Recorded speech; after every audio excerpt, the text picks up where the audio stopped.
Hello and welcome to Blog Sprout, where I teach you everything that I learn as I create my own blog and niche site. I want you to grow your blog just like I am, but we are going to do this together. I am starting from ground zero and can't wait to bring you along with this journey with me.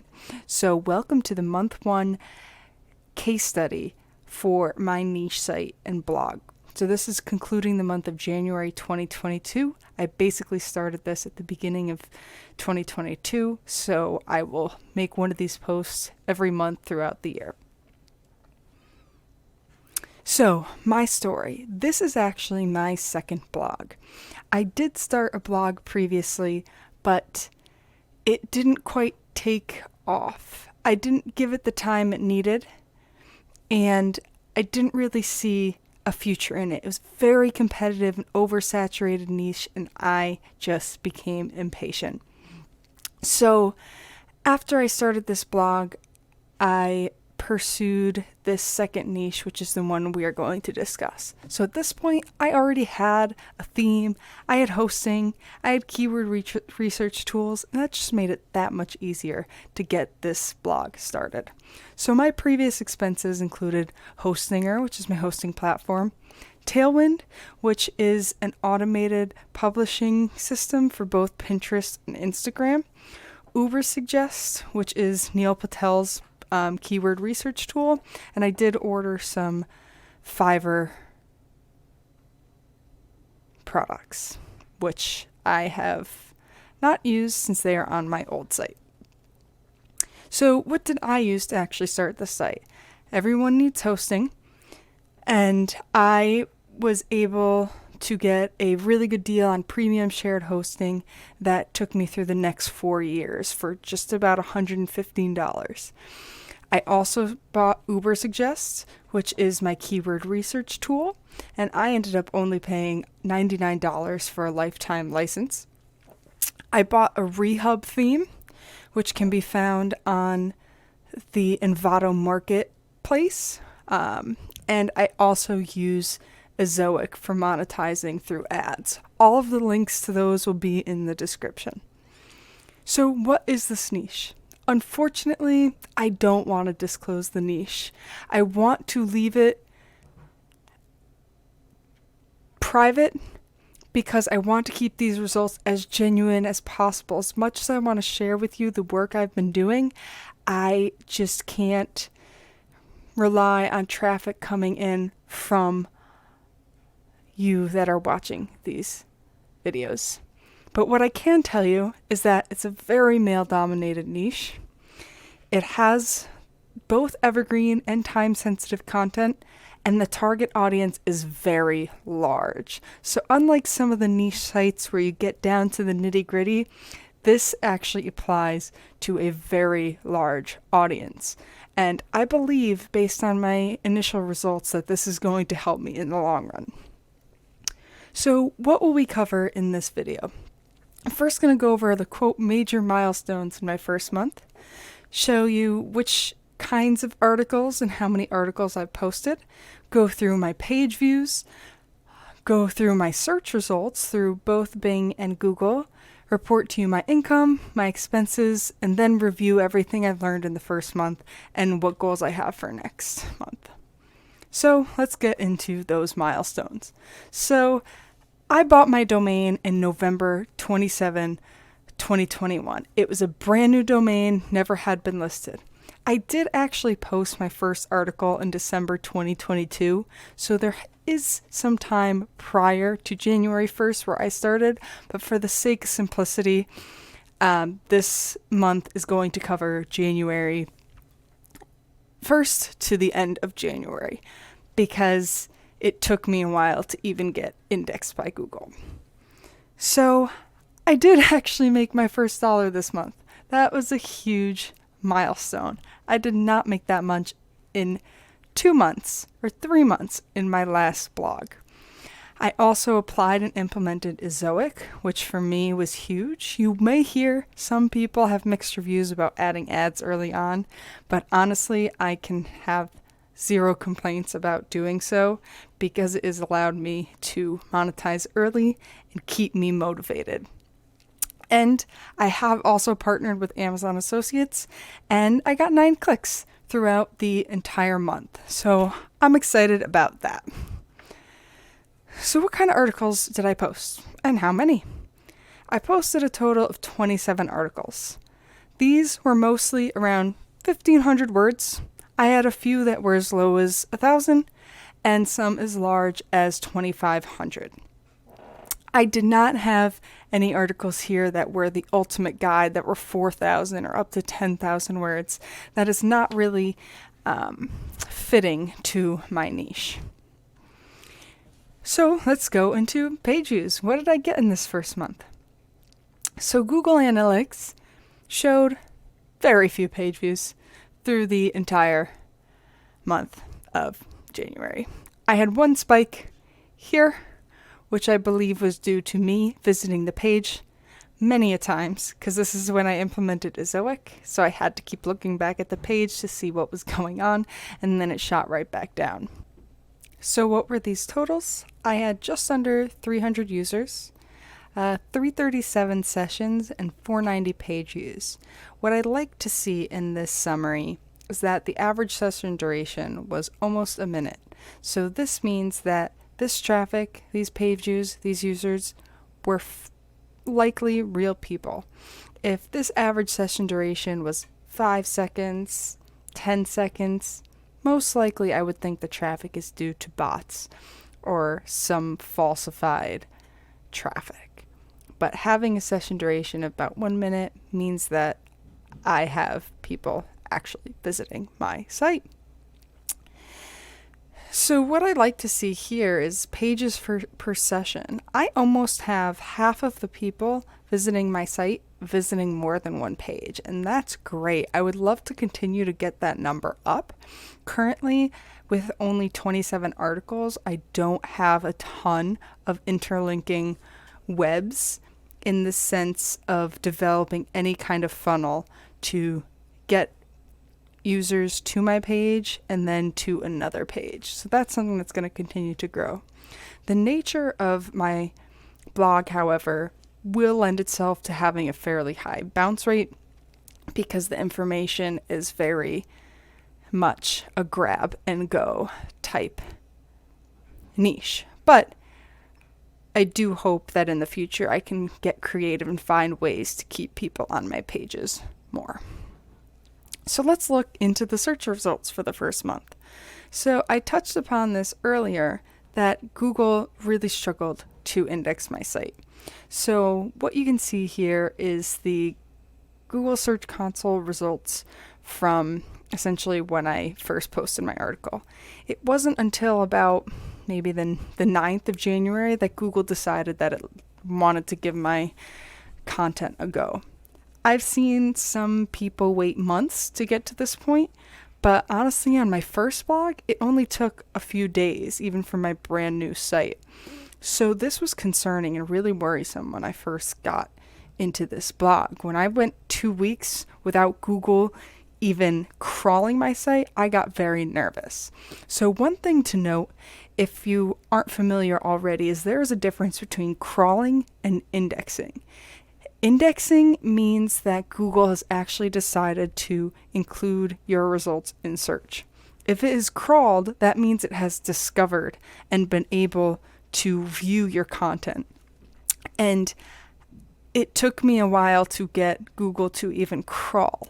Then once I got it to crawl, there was a short time frame where it decided not to index a huge portion of my content.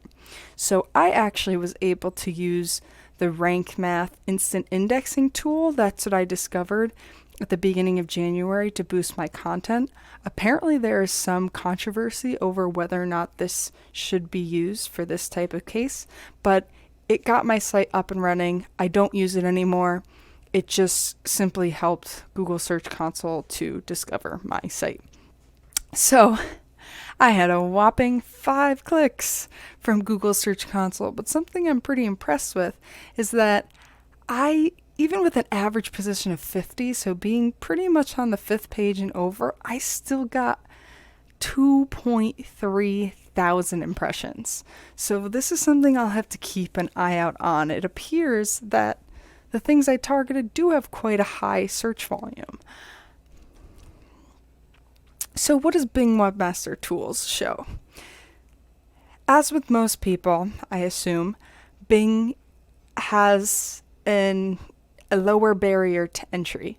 All of my posts seem to be ranking very well and are very well optimized for Bing. So my average position for all of my articles is 4.3. So my 44 pages that it is chosen to show in its results average on the first page, which is great. And I managed to still get 143 clicks with a click-through rate of 3.7 just from Bing and almost 4,000 search results. So fortunately, I was able to gain some traffic way at the beginning when I first submitted my sitemap to Bing. And even over the course of this month, I did see a slight increase in impressions. So I'm excited to see where this goes. So let's review income, the most important thing that you're all waiting for. So I made a whopping $2.16. What's great about this, though, is that I hear so many bloggers say they make $0 month 1, month 2, month 3, and I was able to make $2.16. That is nothing to run to the bank with, but it is something. So where is this 216 coming from?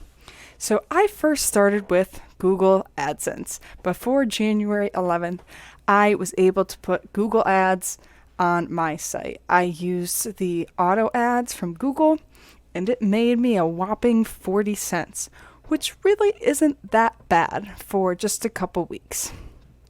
But after January 11th is when I moved to Ezoic, and that's really when the money started rolling in. So what is Ezoic? Ezoic is an ad manager of sorts. It allows you to display ads on your site and earn commission from each of those ads. There's a lot that goes into Ezoic, and maybe I'll make a video later on about the Ezoic platform, but I will share with you my story of when I first implemented Ezoic. So Ezoic is great because they have recently removed their barrier to entry. They used to require that you get 10,000 page views a month in order to use their service. But they just created the Access Now program that allows you to monetize your site with less than 10,000 page views. And it has been the best thing ever. So on January 11th, I applied and implemented Ezoic. Yeah, when you first apply, you have to go through some learning modules in order to be able to monetize your site, but I was able to do that pretty quickly. What I had trouble with was my page speed. Anytime you add ads, you are going to see a page speed hit. I, however, saw a crazy page speed hit. I was getting up to 44 seconds total load time, which is insane. Before I had it at most 7 or 8 seconds. So it really, really, really slowed down my site. They have, from what I hear of many other bloggers, the Leap program that helps you significantly with your page speed, but I could not figure out how to implement it successfully. So fortunately, I was able to restore my site through my hosting provider to a previous version and used all my initial page speed settings and got it back to a much more manageable level. I was freaking out on January 11th, though, not gonna lie. So with Ezoic, for the month of January, I made a whopping $1.76. Ezoic has an EPMV, which stands for earnings per mil of visits, which means earnings per 1,000 visits. So in my first month, I only made $5.50 per 1,000 visitors. And they had a total of 469 page views and 320 visits. So you see here, I was only making a few cents a day through the month of January. My Ezoic traffic source, which was really interesting, I was getting a ton from DuckDuckGo. If you're not familiar with DuckDuckGo, that is a search engine that prides itself on privacy. So it does not track your previous history. It does not use any of your personal data to create search results. So this is something that I believe is going to become much more important in the blogging world. And if you start your own blog, you must consider DuckDuckGo traffic. What I'm noticing is similar to Bing. You will rank much quicker in DuckDuckGo. And as those numbers in DuckDuckGo continue to go up, I think that program will get better. But to start, I would really try to take advantage of that traffic. I did interestingly see this result of unknown traffic. I asked Ezoic about it, and they were not really able to show me in the right direction. I got a couple from Yahoo, and I had a whopping 7 from Google. So Amazon affiliates made nothing, but that's okay. I did get a few clicks. I got 9 clicks in the month of January, which is okay. For a few hundred page views, I think 9 clicks is not too bad. But I hope to see that increase in the future and maybe get the first commission. We'll see. So what expenses did I have? So I paid $15 for the domain for the year. I paid $9 for the .com and a $5 protection. I also paid about $40 for my theme. And like I said before, I had $115 for the hosting and $99 for my keyword research tool. So that put me at a total of $269 expenses to start this blog. So lessons learned and goals. Wow, there was a lot. So problems. I could not figure out how to get Google to index my site for a couple weeks, and that was very frightening. I like to have results fairly quickly, and I know I should have been getting indexed. There was no reason for my content to be low quality or anything of that sort, but I did use the Rank Math instant indexing tool. I would recommend it at least to get your site off the ground. However, long term, it may not be the best solution. I also experienced a time frame where my site was just so slow. And a lot of that was due to Ezoic. But I do need to keep an eye out on my site speed going forward. So on my old site, I actually was approved for the Amazon affiliate program. But something happened when I had some commissions that they weren't able to track my links. So they actually kicked me out and I had to reapply. So the 9 clicks you see are in my new application. One thing I also experienced is that there was a major WordPress update, not a minor, a major. And initially there was some incompatibility with my theme, and I updated WordPress without the confirmation to my theme that they would update as well, and I wasn't able to publish any of my articles for a couple of days. So this incompatibility made it really difficult and stressful for my site. But fortunately, the theme I pick is well updated and supported, and it fixed itself within a few days. So lessons learned. Google indexing can be a pain, and sometimes you just have to be patient, but the best you can do is submit your sitemaps. If you get impatient enough, use the Rank Math indexing tool. You don't necessarily need Google to be successful. There are ways to get traffic from other resources. This blog is focusing on search engine optimization, but there are social channels. There are other search engines, such as Bing and DuckDuckGo, that may give your site some good traffic. So keep an eye out that and try to optimize for every search engine to potentially get some traffic early on while you wait for Google to do its thing. Back up your site. Many hosting providers will give you some type of automated backup. Mine comes with one every week, but I am able to create an extra backup every day if I'd like. They just won't do it automatically for me. But I promise you, there will come a time where you want these backups. You should also try to back up on an individual computer and somewhere offline so that if somehow down the line your hosting provider messes up these backups, you have a hard copy to restore. So I got kicked out of the Amazon affiliate program because it was missing a tag. So always make sure you have an Amazon affiliate tag in your link or you will get kicked out. At the end of January, I actually got pretty burnt out because it was really frustrating trying to get things set up. And I have to figure out ways to stay motivated without burnout. So that requires both taking breaks in the small scale, such as sitting down to write, taking 5, 10, 15-minute breaks, but also taking multi-day breaks. I actually had a week off where I was away on a work trip, and I just gave myself that time to decompress and not really worry that much about my blog.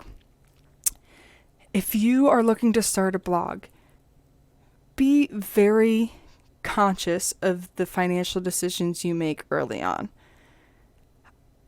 My advice is avoid paying anything upfront, say paying for the whole year, rather than paying monthly if you are not 100% sure you're going to use this tool. In my old site, I bought Tailwind, and I could save 15% if I bought for the entire year. But in this new blog, that tool doesn't serve me as much, so I should have bought the program monthly, so I was able to cancel it.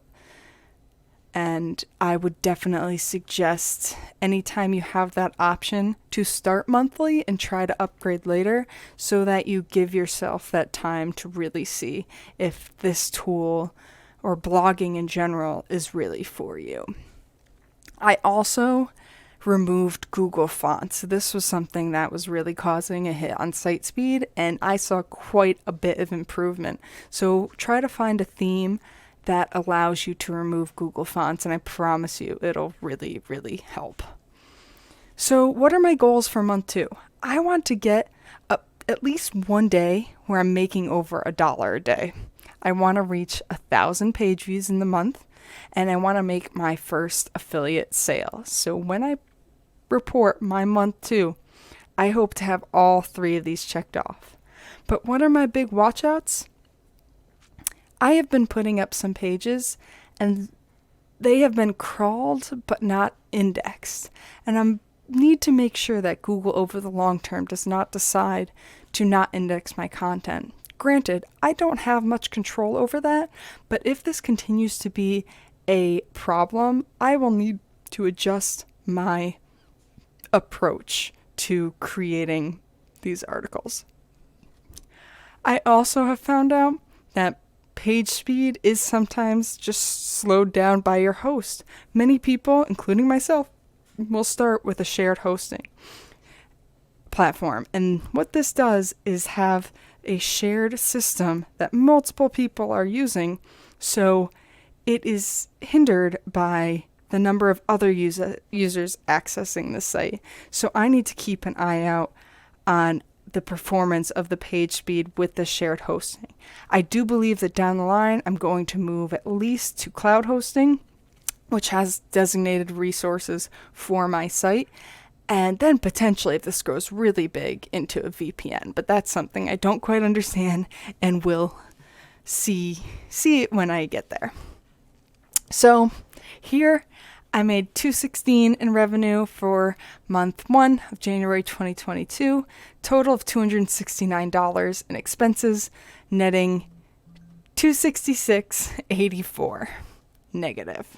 So hopefully I can bring that number to a positive number in a few months.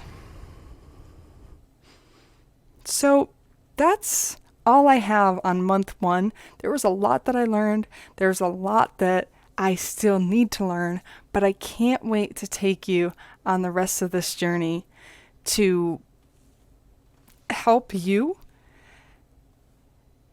get started on your blog and continue to grow to make that side income for whatever your goals are. And I hope that this was valuable to you and it'll inspire you to keep going. I will show you a real life example of moderate, consistent progress. This first month has not been easy. I have put in many, many, many hours. I do work a full-time job as well. So finding that balance of spending over the same amount of time on my full-time job as I do on this blog is difficult. And to come out negative is really, really, really difficult. Mentally, it is hard to accept all that work being put in for $2 return. But the concept of blogging is not for immediate results. You are putting in the work now to make money later. That money will hopefully provide revenue over and over and over for many months, hopefully years, and will be partially passive. You will put up this blog and let it sit, continue to update it and add to it, and hopefully create that income that you've been dreaming of. So I can't wait to see you on month 2.